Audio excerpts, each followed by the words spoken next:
Hello everyone, welcome to our channel আমাদের প্রতিদিন। আজকে মঙ্গলবার, আমরা এমনিতেও নিরামিষ খাই।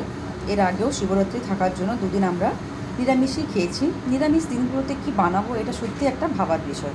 পেঁয়াজ কলি আলু ছোটো ছোটো করে কেটে এটা পোস্ত দিয়ে বানানো হবে। আর লাউ বসিয়েছি, লাউটা বানাবো নিরামিষই, আদা কাঁচা লঙ্কা দিয়ে আর বড়ি দিয়ে। আর মা বলেছে লাউয়ের কতগুলো শাক আর ডাঁটা আছে, ওটাও বানাবে। আর নিরামিষ দিনে অন্য কিছু না, মানে খেতে খারাপ লাগে না, ভালোই লাগে আর পছন্দও করি। কিন্তু ব্যাপারটা হচ্ছে কি বানাবো আর কী সবজি হবে, এটা ভাবতে যত সময় লাগে না, ওটাই মেন। আর আমার ছেলের তো নিরামিষ আমিষ যাই হয়ে যাক, ওর কোনো অসুবিধা নেই, ও তো খেতে ভালোই বাসে।